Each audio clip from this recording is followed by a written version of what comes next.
que acontece quando dois personagens se odeiam, só que se desejam? Quando cada frase é uma provocação, cada olhar é um duelo e o espectador fica só ali, suspenso, torcendo por um beijo ou então por uma outra briga. A televisão já teve muitos casais icônicos, mas nenhum como eles. Mad e David, ou A Gata e o Rato. Eles brigavam como ninguém, amavam sem dizer uma palavra e reinventaram o que a gente entendia por casal de televisão. Uma série que começou como uma comédia policial, mas acabou virando um marco na cultura pop. E no Papo no Set de hoje a gente relembra a série que transformou tensão em arte dramática e fez do desejo um campo de batalha com aquela deliciosa trilha sonora dos anos 80.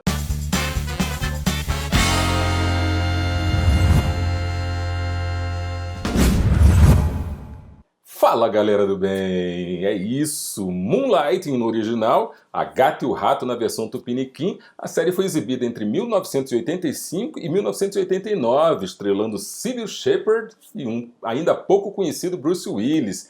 A premissa? Extremamente simples. Maddie Hayes, uma ex-modelo falida, herda uma agência de detetives falida, e lá ela conhece o David Edson, o detetive sarcástico que é pura energia caótica.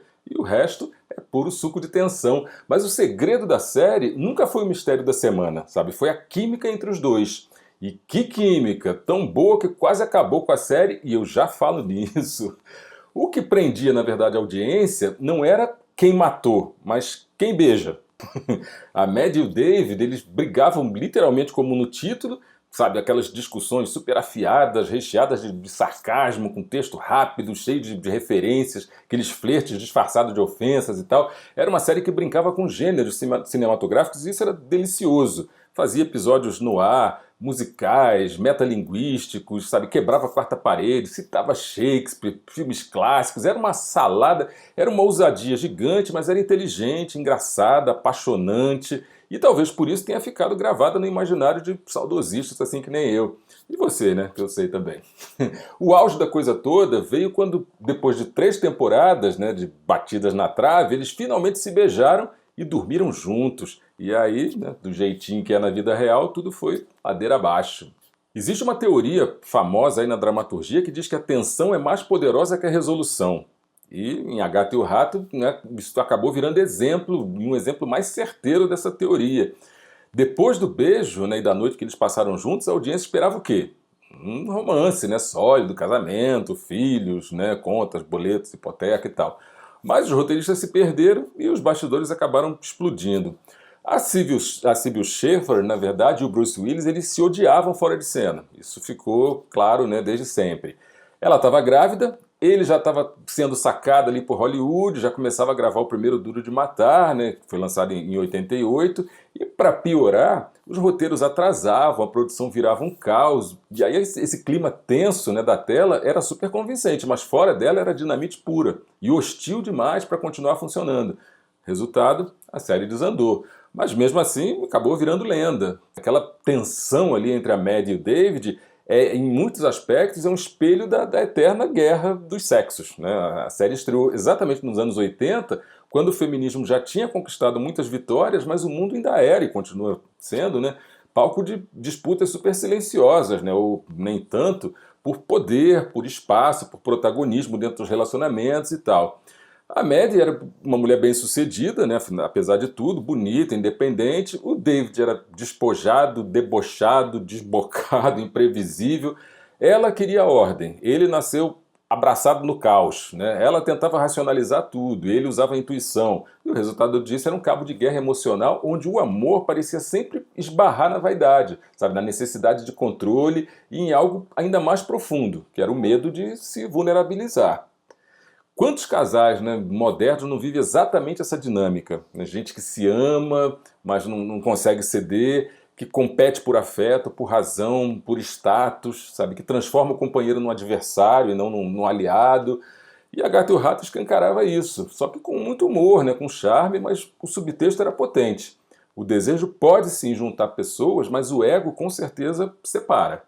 E talvez seja por isso que tanta gente se identificava, porque a Maddie e o David, no fundo, eram todos os casais que brigam por bobagem, tentando desesperadamente provar que estão certos, quando o mais importante era simplesmente estar junto, caminhar na mesma direção, construir juntos, planejar juntos, sonhar juntos e tal, mesmo que sejam sonhos separados, mas que, né, que sejam sempre canalizados para o mesmo lado. A Gata e o Rato foi indicado a vários Emmys, venceu o Globo de Ouro, alavancou Bruce Willis ao estrelato e virou modelo para dúzias de séries depois, né? Veio Castle, veio Bones, veio Arquivo X, The Mentalist, Lois and Clark, e por aí vai, né? Todos esses casais, né, explosivos e sexualmente tensionados, vieram de Maddie e David. E essa série também foi uma das primeiras a misturar gêneros com liberdade criativa total.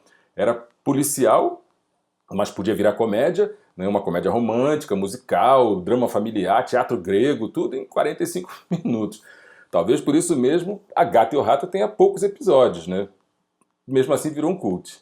Aí você vai me perguntar, mas Lud, onde é que estão, né, Maddie e David hoje?